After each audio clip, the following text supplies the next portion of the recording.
Are you looking to buy a guitar but you have no idea what you want out of it? I'm Sergio. We're at Brothers Guitar Shop. We're at Brothers Guitar Shop. And I'm going to show you exactly what you need to do.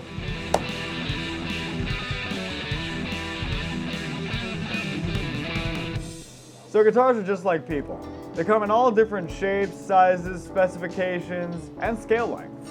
I have my own personal preferences. I like guitars with humbuckers a lot, 2 humbuckers specifically. And what that means are these, as I kind of fashion a way to do this, these pickups here. What a humbucker is actually 2 of these single coils here, which on this Fender Telecaster. 2 of these wired together. We actually have one with humbucker and single coils. Single coil pickups have what's called 60 cycle hum. So the second coil wired in is what's going to buck the hum. But as a result, they're a little bit darker, a little bit fatter sounding, and that's just kind of a characteristic of the humbucker, something I prefer just because I like to play with a little bit more distortion.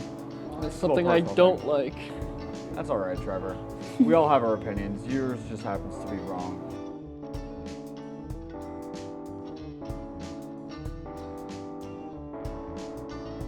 So aside from having just humbuckers and single coils, here we got both once again. You can also have different kinds of electronics layouts. Like on this HM Strat, we have volume, tone, tone.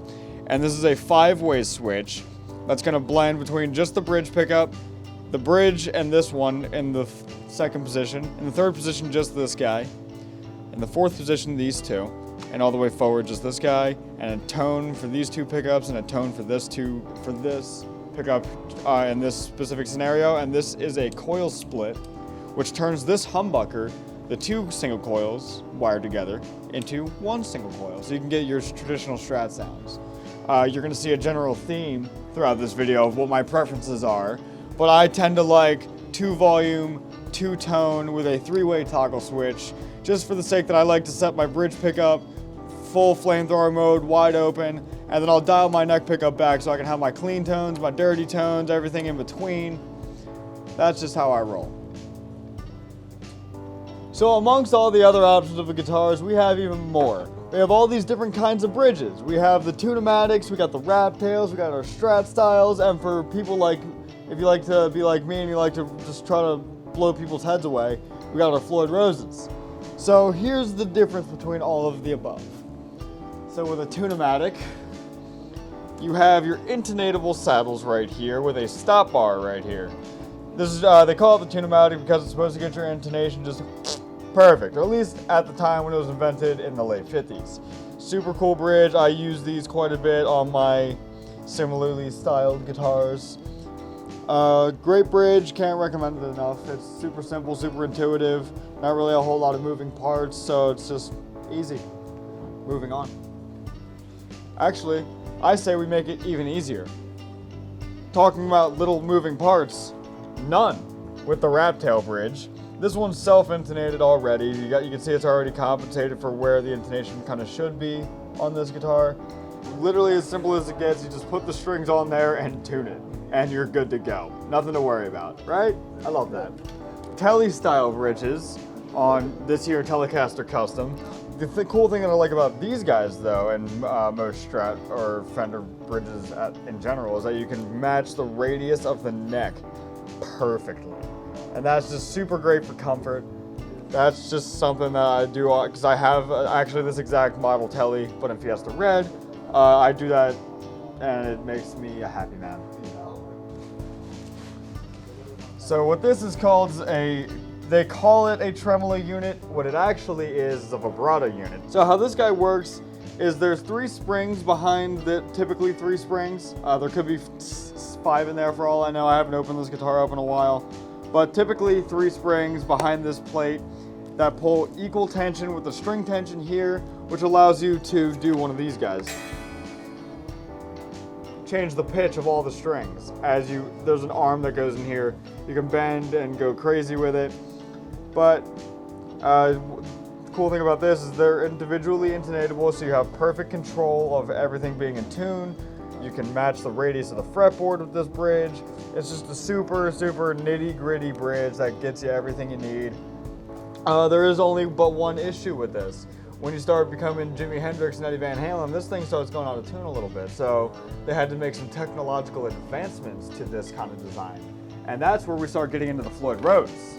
It's very similar in design, but what they did is they got rid of the 6 screws in the middle and they just have 2 pivot points on the sides, which just makes it a little bit smoother. But what this bridge is, for lack of better words, that. Came back in tune, look at that. So how this works and how it keeps it in tune so well is that the string, it gets clipped off with the ball end and locked down in here with this little retainer block in here. Then up here, it gets locked down. I did a whole video on the Brothers YouTube channel on how to set up Floyd Roses. I'm not gonna get too into it, but make sure that's drilled down so you don't have any airspace and you can lock it down. You stay in tune, and then you're going nuts with it, and it's super fun. I play Floyd Roses all the time. I play these specific guitars all the time, solo custom. I can't say much more about it. All right, so with standard tuned guitars, there are typically 2 different scale lengths that you have to choose from. You got your 24 3/4, which is my favorite, and your 25 1/2 inch, which is just typically standard on all your Fender style guitars. The real difference is because you have the shorter string length on the Gibson styles, you might feel that these strings have a little bit less tension. They might be a little bit easier to bend, which is kind of why I prefer them. With the Fender styles, these guys are super cool because especially if you're tuning down, you might like the long scales a little bit more. What else, Trevor? What can you think of? Well, I mean, I like it because it kind of allows me to do a lot of like rhythm beating and it keeps the strings kind of the rhythm stuff on the Fender stuff is really fun because 25 1/2 inch scale length has, for lack of a better term, a certain bounce to it.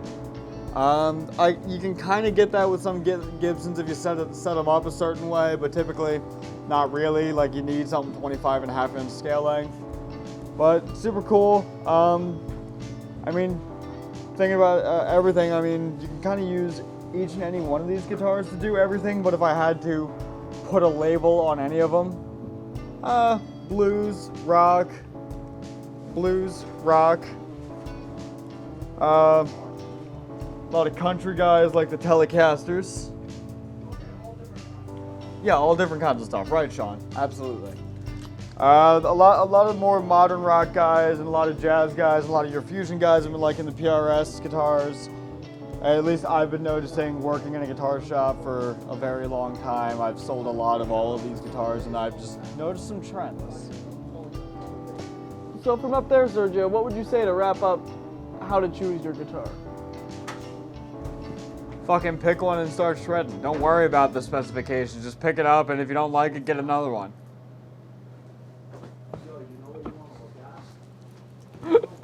But get them here at Brothers. Yeah, get them here at Brothers Guitar Shop.